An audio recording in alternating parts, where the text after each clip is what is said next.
Ya, pemirsa, kembali dilapor polisi. Pemirsa, kasus pemerkosaan yang menimpa seorang anak di bawah umur sudah 2 tahun berjalan tanpa kejelasan. Ya, ini korban yang diperkosa saat ini masih berusia, korban yang diperkosa saat itu masih berusia 9 tahun dan hingga kini usianya sudah menginjak 11 tahun. Belum pernah mendapatkan keadilan, malah pihak keluarga ini mendapat intimidasi dan ancaman. Ya, korban berinisial W yang berada di wilayah Kabupaten Sragen, Jawa Tengah diduga diperkosa oleh S. Terduga pelaku yang merupakan tetangga dan juga sekaligus pelatih salah satu perguruan silat yang ada di Sragen. Ayah korban ini mengaku sejak melapor ke pihak kepolisian dalam 2 tahun ini sering mendapatkan intimidasi maupun ancaman dari orang yang tak dikenal dengan maksud meminta agar keluarga korban maksud kami untuk menutup kasus ini. Ya, pemirsa, ini korban W hingga saat ini diketahui masih ketakutan jika bertemu dengan terduga pelaku yang saat ini masih bebas. Kapolres Sragen AKBP Peter Yanotama membantah bahwa kasus yang sudah 2 tahun tanpa kejelasan ini dianggap sebagai kasus yang mangkrak. AKBP Peter menyatakan sudah memeriksa 16 saksi sejauh ini termasuk saksi korban dan juga terlapor serta mengakui ada sejumlah kendala dalam pemeriksaan. Tidak betul kalau memang ada informasi di luar bahwa perkara ini tidak jalan, kemudian perkara ini mangkrak, perkara ini didiamkan. Tidak betul. Saya menyaksikan betul bagaimana rekan-rekan penyidik bekerja siang dan malam untuk itu. Karena memang saya mendampingi terus, kemudian saya ajak mereka untuk gelar perkara untuk membahas detail satu persatu. Pada saat kejadian, kemudian dilaporkan, itu kurang lebih waktunya hampir 1 bulan atau 1 bulan lewat. Sehingga memang kesulitan bagi kita untuk bisa mendapatkan bukti otentik dari hasil terjadinya tindak pidana yang dimaksudkan. Ya, pemirsa, untuk mengetahui bagaimana tanggapan dari pihak korban serta kondisi korban saat ini kami sudah terhubung dengan Andar Beniala Lumban Raja selaku pengacara korban inisial W. Halo, selamat pagi Pak Andar. Selamat pagi Pak Andar. Selamat pagi Pak Andar. Selamat pagi Pak Andar, di sini ada Rizka dan juga Pram di lapor polisi. Selamat pagi Pak Andar.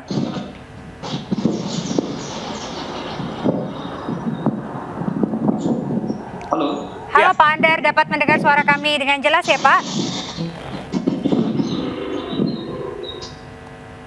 Pak Andar, selamat pagi. Ya, kami masih mencoba menghubungi Pak Andar selaku pengacara dari korban untuk mengetahui tindak lanjutnya seperti apa terkait kasus ini. Ya, pemirsa, kita ke informasi selanjutnya terlebih dahulu pemirsa. Ini kita ke informasi lain, diduga sopir mengantuk minibus menabrak rumah warga di Kota Kendari, Sulawesi Tenggara. 2 penghuni berhasil menyelamatkan diri dengan melompat keluar rumah. Sementara sopir yang pingsan ini dibawa ke rumah sakit.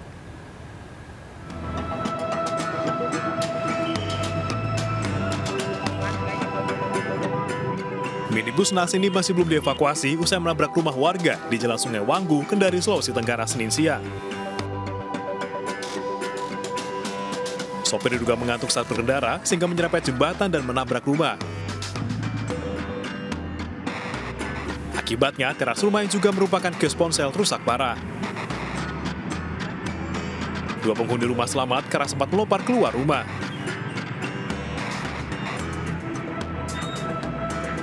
Sementara sopir yang pingsan dilarikan ke rumah sakit. Enggak, cuma kedorong rumah saya loncat juga. Motormu? Pak, memang kendaraan itu lari kencang ya? Ada kakimu itu kena luka-luka.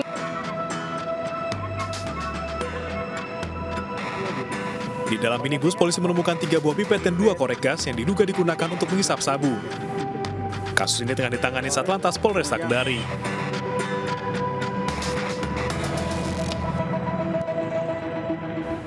Ya, pemirsa, polisi menangkap sopir bus pariwisata Pandawa yang alami kecelakaan di Ciamis hingga menewaskan 4 orang. Ya, pemirsa, sopir mengaku hindari lokasi kejadian karena takut diamuk massa.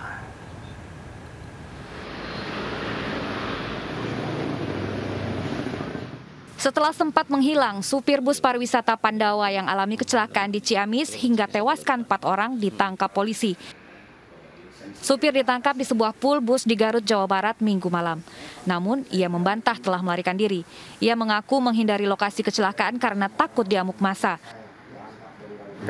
Handphone tidak ditemukan, Mas panik, takut bagaimana, sehingga Mas mengamankan diri ke pihak kantor pengurus. Supir sedang dimintain keterangan atau diperiksa oleh unit Gakum Polres Ciamis. Statusnya? Masih terperiksa. Inisial Bu? Inisial I. Warga Tangerang. Alasan supir meninggalkan TKP, Bu? Karena takut di massa. Untuk sementara ini informasinya demikian, Pak. Bus pariwisata Pandawa menabrak sejumlah kendaraan lain dan rumah warga hingga ambruk pada Sabtu lalu. Akibatnya, 4 orang meninggal dunia dan 24 lainnya terluka. Polisi yang melakukan olah TKP menyatakan penyebab kecelakaan diduga akibat remblong saat bus melintasi turunan tajam. Bus mengangkut rombongan peziarah asal Tangerang, Banten. Dari Ciamis, Jawa Barat, Acep Muslim, iNews melaporkan. Kita ke informasi selanjutnya, pemirsa. Sebuah mobil dump truck ini tanpa nomor polisi terbalik di Ende, Nusa Tenggara Timur. Ya pemirsa, sebanyak 2 orang tewas dalam kecelakaan tersebut.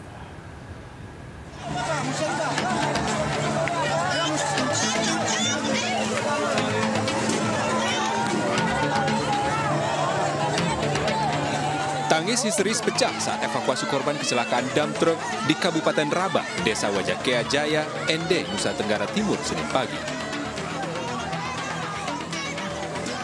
Mobil yang melaju dari arah Ende ini terbalik di depan rumah warga. 2 orang tewas akibat kecelakaan ini. Korban seorang balita berusia 3 tahun dan bayi yang baru berusia 6 bulan.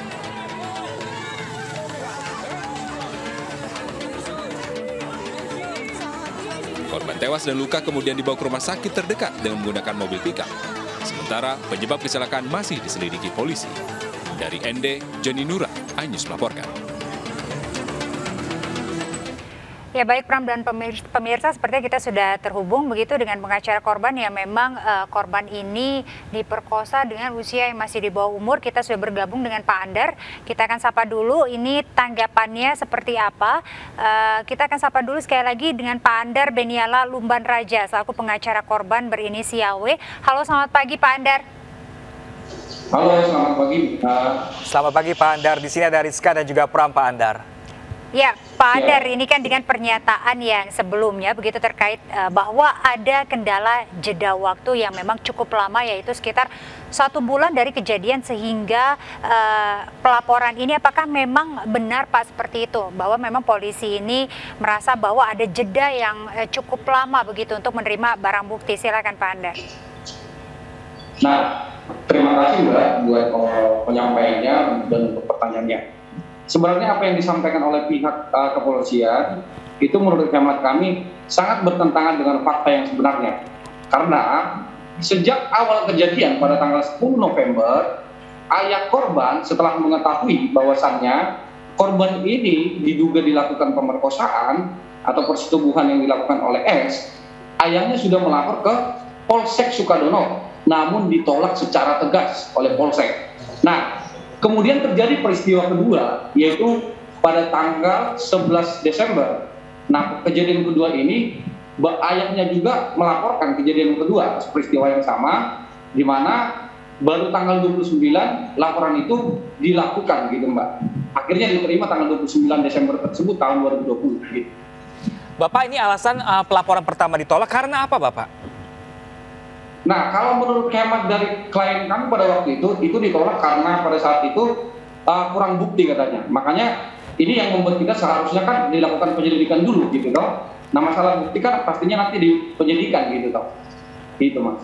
Baik Pak Andar, ini kan terkait dengan barang bukti begitu yang sudah disita oleh pihak kepolisian. Apakah tidak ada bukti pendukung lainnya soal benar atau tidaknya kejadian tersebut Pak Andar? Nah baik Mbak, terima kasih. Ini pertanyaan yang sangat sengit buat kami, kenapa kami sampaikan seperti itu. Nah, sejak pertama kasus ini, kami sudah menyampaikan beberapa hal yang menjadi atensi buat pihak kepolisian supaya cepat untuk melaksanakan penangkapan terhadap pelaku.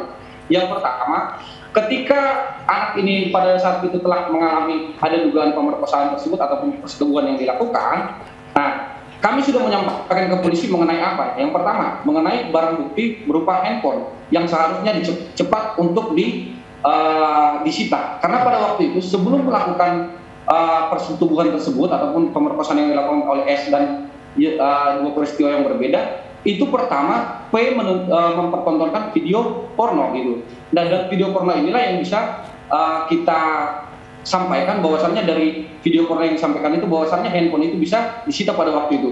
Tapi alangkah tidak mengenakan karena pada saat itu tidak diindahkan apa yang kita sampaikan. Kemudian kita juga sudah menyampaikan bahwasannya ada celana dalam dari korban ketika dilakukan oleh S di tempat tersebut, korban kan melihat bahwasannya ada darah yang pada celana dalamnya, sehingga pada waktu itu korban membuang itu ke jamban gitu Mbak. Dan peristiwa kedua juga ada di sana dibuang di jamban yang sama ada 2 celana dalam. Tapi hal yang sangat tidak mengenakan itu diambil pada waktu kalau tidak salah itu diambil pada bulan 7 tahun 2021 kalau tidak salah ya. Nah, itu pun yang disuruh mengambil adalah ayah korban sendiri. Nah, dan itu dicuci. Nah, bagaimana proses ini? Makanya ini sangat tidak mengenakan buat kita. Nah, kemudian penyampaian Pak Kapolres juga menyampaikan mengawal kasus ini dari pertama. Sementara yang kita ketahui Pak Kapolres kan masih baru gitu. Nah, inilah hal-hal yang tidak mengenakan buat kita, makanya kita sangat membantah seperti itu, Mbak. Baik, Pak Andar, ini mungkin Anda dapat konfirmasi kembali bahwa dalam kasus ini ada beberapa saksi yang memang sudah dipanggil oleh pihak kepolisian. Kalau tidak salah ini ada 16 saksi yang sudah diperiksa. Padahal sebenarnya pernyataan atau kesaksian dari korban saja kan seharusnya dikatakan sudah cukup. Bagaimana tanggapan Anda? Nah, itulah Mbak, makanya sejak pertama saya sampaikan putusan MK itu ini yang menjadi sosok yang membuat kita sangat tidak sependapat dengan mereka, karena putusan MK menyatakan kalau pemerkosaan itu kan tidak mungkin secara terang-terangan. Nah, pemerkosaan itu kan dilakukan ataupun persetubuhan itu dilakukan pastinya di tempat yang tersembunyi. Nah, untuk menghindari korban tidak mendapatkan keadilan, makanya di sanalah korban sendiri bisa dijadikan sebagai saksi tanpa harus ada saksi-saksi yang lain gitu. Nah, karena korban sendiri pada saat ini mengalami sesuatu penderitaan juga karena psikologisnya juga dipengaruhi karena perilaku dari para pelaku gitu, Mbak. Nah, kalau untuk masalah saksi yang selalu dipermasalahkan oleh pihak kepolisian adalah saksi kunci. Nah, kita sudah menyampaikan bahwasannya saksi-saksi sejak kejadian itu Mbak, kita sudah menyampaikan bahwasannya sejak pertama anak ini kan mengalami demam tinggi sehingga dibawalah ke bidan. Nah, bidan itu sudah kita sampaikan untuk diperiksa gitu. Nah, bidan ini mengarahkan ke dokter.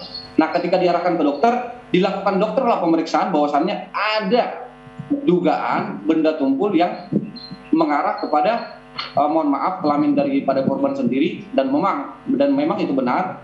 Nah, sehingga orang tua korban merasa bahwasannya ini adalah ada dugaan seperti itu. Baik, nah, dan bukti itu ada visumnya gitu, Mbak. Baik, Pak Andar, kami juga mendengar bahwa kabarnya keluarga korban ini mendapatkan intimidasi. Lalu bagaimana kondisi korban sejauh ini, Bapak? Nah, pastinya kan ini ada intimidasi. Benar sekali, Pak, ada intimidasi. Karena pernah klien kami bertelepon bahwasannya mereka itu merasa diancam dan akan dilakukan sesuatu perbuatan kekerasan lah. Sehingga mereka pada waktu itu ayah korban ini bersama dengan anaknya masuk ke dalam hutan. Dan itu benar, pada waktu itu saya ditelepon, Pak, saya minta tolong. Baru saya konfirmasi kepada Kanit pada waktu itu untuk mengamankan keluarga ini supaya tidak dilakukan kekerasan terhadap korban ini, supaya dilindungi oleh pihak kepolisian saat ini. Oke, baik, terima kasih banyak Bapak Andar Beniala selaku kuasa hukum korban pemerkosaan. Semoga kami mendapatkan jawaban keterangan dari pihak kepolisian juga ya, seperti itu. Terima kasih banyak Bapak. Ya, terima kasih Pak Andar, salam sehat selalu. Kita harapkan juga memang kasus ini dapat kita kawal terus dan memberikan keadilan bagi keluarga korban. Sebelumnya, Pram dan pemirsa, kita sudah mencoba menghubungi ya Kapolres dari Sragen, namun yang bersangkutan ini masih berhalangan begitu untuk kita wawancara. Namun kita harapkan nanti kita masih bisa terus untuk menanyakan update terkait dengan kasus ini. Ya pemirsa, namun pemirsa jangan kemana-mana karena Bang Ano akan hadir sesaat lagi di segmen selanjutnya pemirsa. Tetap bersama kami di Lapor Polisi. Anda lapor, kami sampaikan.